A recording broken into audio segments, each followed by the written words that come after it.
ఉందో దాన్ని పూర్తిగా తొలగించి నేను రోజున పూర్తిగా సెక్యూరిటీ ల్యాబ్సెస్ 100% ఒక్క యూనిఫామ్ ఉన్న కానిస్టేబుల్ ఒక్కరు కూడా ఆ చుట్టుపక్కల లేకుండా ఏదైనా అవాంఛనీయ సంఘటనలు జరిగేటట్టుగా వారు ప్రేరేపించేటట్టుగా వారు నేను జరిగిన ప్రయత్నం చూస్తుంటే చాలా అనిపించింది. అందుకని గవర్నర్ గారికి మేము అందరం వచ్చి ఆయన తాలూకా భద్రత మీద ఆందోళన వ్యక్తం చేస్తూ ఇలాంటి సెక్యూరిటీ ల్యాబ్సెస్ ఉన్నాయి, ప్రభుత్వం వాంటెడ్లీ చేయాలని ఆయన్ని ఇబ్బంది పెట్టాలని ఆయనకి ఉన్న సందర్భంలో ఆయన రక్షణ కల్పించి ఇలాంటివి మళ్ళీ పునరావృతం కాకుండా చట్టాన్ని చేతిలో తీసుకోకుండా చట్టం దాని పని చేసుకునేటట్లు ఎవరికి ఇవ్వాల్సిన భద్రతను వాళ్ళకి ఇస్తూ కార్యక్రమం చేయాలని గవర్నర్ గారిని మేము ఇప్పుడు మీ అందరం కూడా డెలిగేషన్ వెళ్ళి ఆయన రిక్వెస్ట్ చేయడం జరిగింది.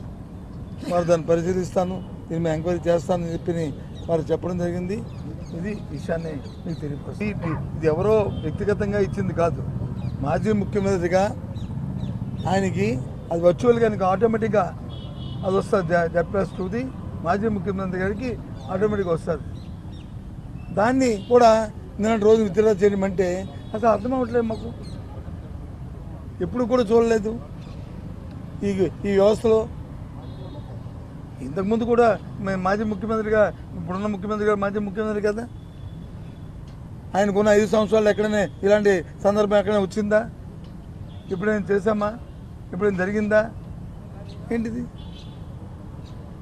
పూర్తిగా కూడా ప్రభుత్వం ఏకపక్షంగా ఈ కార్యక్రమం చేస్తూ వారిని ఇబ్బంది పెట్టాలని, మరి భగవంతుడి గారిక వెనకాల ఉన్న లోపా గారిగా వాళ్ళ తాలూకా దురుద్దేశాలు ఏంటనేది చేస్తూ దాన్ని ముందుగా మేము ఫోర్కాస్ట్ చేసి రాబోయే కాలం లాంటి అవాంఛ ఏ విధమైన సంఘటనలు జరగకుండా పెట్టు ఆయన భద్రత మీద మేము ఆందోళన వ్యక్తపరుస్తున్నాం. ప్రభుత్వంలో వచ్చి ఏ పార్టీ అధికారంలోకి వస్తే పార్టీ అధికారం పోద్ది.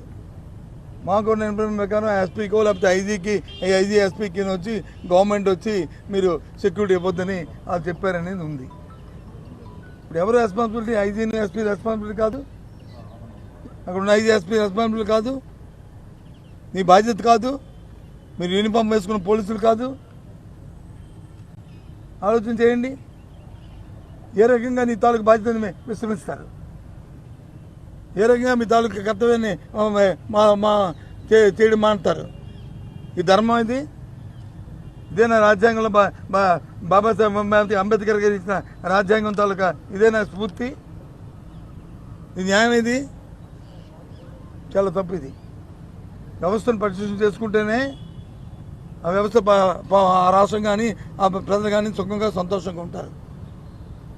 ఈ రకంగా కక్షలతో కారణాలు తేలితే ఈ సాంప్రదాయాలు మంచివి కాదు. పూర్తిగా దాన్ని పూర్తిగా కూడా మేము అందరం కూడా ఆక్షేపం తెలియజేస్తున్నాం. మా నాయకుడి తాలూకు భద్రత పట్ల మేము ఆందోళన వ్యక్తపరుస్తున్నాం. పూర్తిగా ఏదైతే నిబంధనల ప్రకారం జరగాలని కోరుకుంటున్నాం. చట్టాన్ని చేతితో తీసుకోవడానికి ఎవరికి కూడా హక్కు లేదనే విషయాన్ని తెలియజేస్తాం. మా నాయకుడి తాలూకా భద్రతకి మీద మాకు ఆందోళన ఉంది. ఆ ఆందోళన గవర్నర్ గారి దృష్టికి తీసుకొచ్చాం. వాంటెడ్లీ ఈ ప్రభుత్వం అవి ఇతర చేసి నిన్నటి రోజున జరిగిన పరిణామాలు చేసి ఇబ్బంది పెట్టాలనే పరిస్థితిని కల్పిస్తుంది. మాకు ఆయన భద్రత మీద మాకు అంతం కాబట్టి దాని మీద కొనడానికి వచ్చాం. అయితే మీరు అడుగుతున్నారు కేంద్రానికి వెళ్తారా, కోర్టులకు వెళ్తారా, ఎక్కడికి వెళ్తారా అని మీరు అడుగుతున్నారు. అది రెండవ చర్య. ఫస్ట్ ఈ ప్రభుత్వం వచ్చి గవర్నర్ వచ్చి దిస్ ఇస్ మై గవర్నమెంట్ అని ఆయన మాట్లాడతారు. కాబట్టి మీ ప్రభుత్వంలో జరుగుతున్న పరిణామాలను ఇవ్వండి, అది చూడండి గవర్నర్ గారు ఎంతవరకు న్యాయమో.